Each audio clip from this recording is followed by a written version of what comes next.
Si Attorney Domingo Cayosa. Attorney, magandang morning! Si Ka Jerry at si Ka Tunying po ito. Good morning, Jerry at Punying at mga nakikinig at nanonood sa inyo sa DCRH. Opo. Attorney, bago lang po tayo mag-umpisa tungkol doon sa impeachment, ilan na po ba abogado ngayon sa Pilipinas? Siguro higit na 75,000 na ang abogado sa Pilipinas. At lahat ng abogado kailangan ay miyembro ng IBP, ano po? Opo, required yan with the rules of court at sa batas. Oo. Rules of court. Ano? Parami pa, Hindi pala pwedeng, ayoko diyan. Hindi pala pwedeng gano'n, Attorney. Hindi pala katulad nung mga broadcaster. Ayoko mag-KBP. Dito pala hindi pala required maging Kapag ayaw maging miyembro ng IBP, hindi pwedeng mag-perform as lawyer, Attorney. Tama po. Ganun pala. Okay. Ito tayo sa sabi nga natin kung gaano karami ang abogado. Ganoon din karami ang opinion. Mas marami pa. Mas marami pa ang opinion. Dumarami hong mga opinion dito sa DAP. Pwede bang mabuo ang impeachment court nang nakabakasyon ang Senado? Doon lang kumbatsero sa Senado, ang Pangulo ng Senado, abogado. Yung majority leader, Ang majority leader ay abogado rin. Siya pa ang chairman ng... At magkapangalan pa. Francis Pareho. At siya pa yung chairman ng Rules Committee. Ayan, Kayo po, attorney, ano pong pananaw ninyo doon? Pero tama ko yan na sa dami ng abogado, kanya-kanyang opinion. Pero iisa lang naman ang konstitusyon, iisa lang naman ang Senate Rules of Impeachment at meron ng mga desisyon ng Supreme Court tungkol sa mga ganito. So, malinaw na ko yan. May mga tinatawag na jurisprudence ng Supreme Court na nagsasabi na kahit nag-adjourn na ang Kongreso from their legislative calendar, yung nangyari nga recently, tuloy pa rin. Hindi ho naman mawawala yung Senado. Tuloy pa rin ang trabaho nila. Sapagat ang termino ng ating mga senador, 6 years.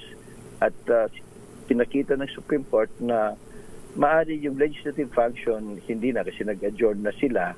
Pero yung non-legislative function, kagaya ng pag-upo bilang hukom sa impeachment court, ay pwede pa rin nilang ituloy. Sapagat the Senate remains to exist at mga senador na nahalal, may fixed term yan. So, hindi ho accurate yung paningin na dahil nag-adjourn si Nedie, hindi na sila magtatrabaho.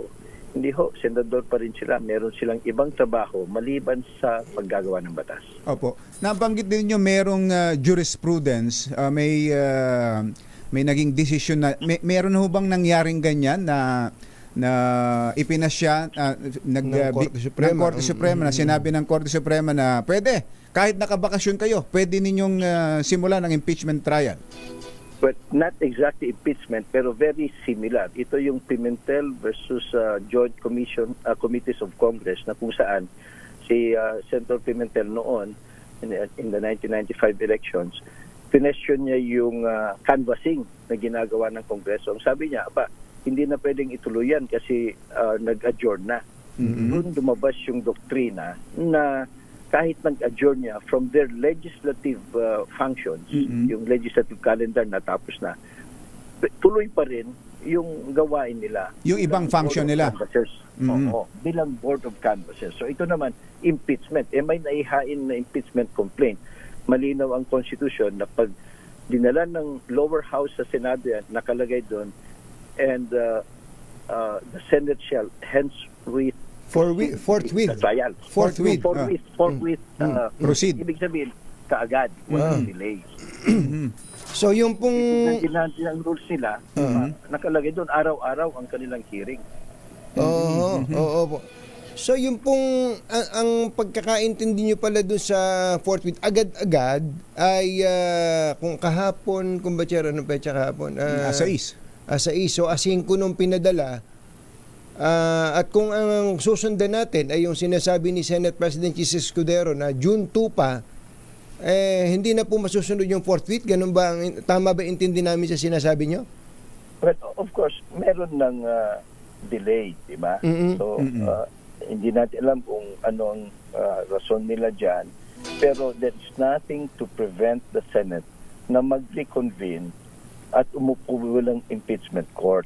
There's nothing to prevent the Senate from sending the articles of impeachment kay Vice President Sara para mabigyan naman siya ng 10 araw para sagutin yan. Yung proseso kasi. Ang posisyon po kasi ni Senate President Cheese, kaya nga June 2, dahil nagbakasyon na nga raw sila. Kailangan daw on session ang Pagko-convene. ang Senado para mabuo ang impeachment court. Di ba, kahit nakabakasyon ka, kung kinakailangan ng iyong trabaho at importante, pwede naman silang magpasya na, sige, magkita-kita ulit tayo. Pwede naman sila mag-overtime. Very flexible naman ang kanilang rules. So, yung gaya ito, di ba, napakahalaga ho ito sapagkat importante mabigyan ng due process naman yung Vice President, di ba, para makasagot siya.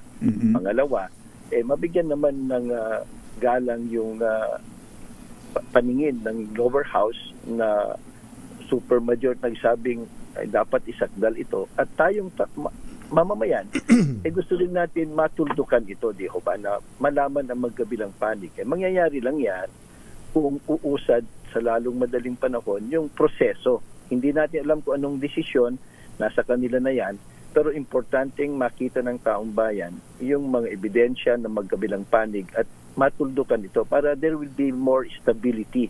Mahirap kung masyadong tumatagal to. That's the whole reason why kung titignan natin ang konstitusyon at ang rules of the Senate on impeachment itself, expedient dapat yan. Kasi importanteng ma-resolve ito one way or the other. Naalala ko tuloy bigla, Attorney Cayosa, no? Noong pong, ako po kasi Senate reporter, nung inimpeach si dating Pangulong, nung nagta-trial kay dating Pangulong Joseph Estrada, naalala ko may mga trial dates na mga December 26, December 23, wala na pong sesyon ng Senado noon, dapat Correct. So, naalala ko tuloy bigla doon sa sinasabi ninyo, no?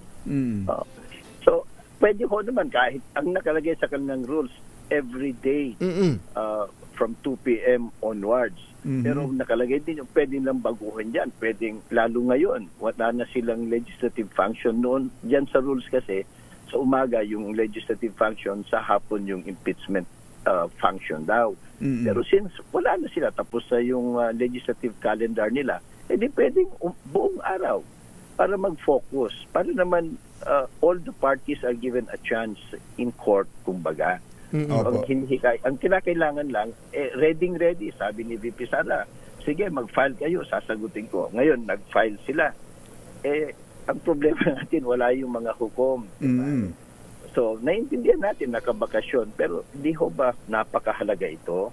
Kasi the longer it takes na hindi nare-resolve one way or the other, kanya-kanyang propaganda, hidwaan, at there's instability. Hindi rin maganda yan sa international community, mga namumukunan, mga negosyante, because these people would want issues like this resolved properly, peacefully, na may due process. Opo. Ano pong legal recourse na pwedeng gawin ng mga nagtutulak ng impeachment kung ayaw ng Senado, ayaw ng Senate President?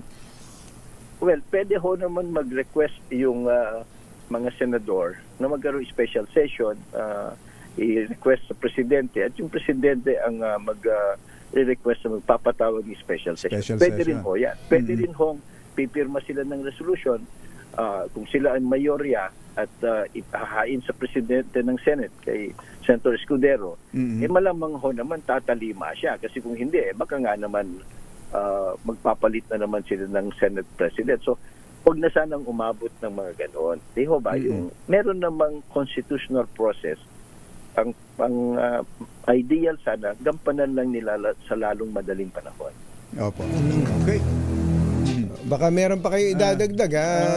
Meron pong isang total nandiyan na kayo. Paano po in the event na hindi nga po ito magawa ngayon at halimbawa ito naman kwentuhan lang sa June 2 gawin yan, Kaya lang, ang term po ng mga kasalukuyang nakaupo, especially yung expiring na yung term, ay hanggang June 30 lamang.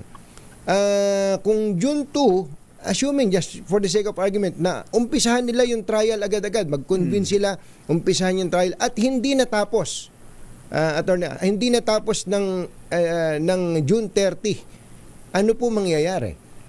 Ang mangyayari ho sa aking paningin at base sa jurisprudence at practice ng ibang demokrasya na kagaya natin meron ding impeachment, yung bagong Senado, yung mga bagong senador, uupo silang hukom pa rin at itutuloy nila. Sapagkat on record naman lahat ng ebidensya diba? Opo. So itutuloy lang. Meron din nagsasabi na hindi daw kailangan magre-refine ulit back to zero kagaya ng paggawa ng batas. Pero ito hindi ho ito Hindi kasi paggawa batas ng yan, batas, ibang-iba. Opo. Oo. So sa tingin ko, pwede naman nilang ituloy. Pwede ho yan na fresh Monday. So pwedeng yun ang hinihintay nila. Pero di ba maganda sana simulan na ngayon kasi mas may oras sila ngayon. Wala na silang legislative agenda Diba? At to be fair din kay VP Sara, sa taong bayan, sa mga congressman, di ba yung anong matinding rason bakit i-postpone ng ilang buwan? Kasi gusto nakabakasyon, pagod na ba sila masyado? Bakasyon, mga ngampanya. Yung iba po, mga ngampanya. Pero di ho ba, maganda nga yung may araw-araw na hearing kasi nga yung media nandyan sa kanilang rules, open to the media. So makikita natin ang performance ng bawat isa. Tangi-tangi ba? Sila ba ay karapat-dapat na i-re-elect natin? O kaya alam ba nilang kanilang ginagawa? So, di ba, that's essence of democracy na may transparency at libreng exposure. O ba? Kung magaling sila at maayos. Kung magaling. Ayaw mo. Pagbutihin mo, di ba? Kandidato ka Pagbubutihin ng lahat kasi nakikita ng buong Pilipinas ang nangyayari. Pati na yung ebidensya, pati na yung mga desisyon. So di ba napakaganda? Very nice one of experience in democracy. Di ba? At napupulsuhan ninyo ng mga politiko yung bayan kasi nasusubaybayan nila yan unlike yung ordinary courts, di ba, na bawal ang media.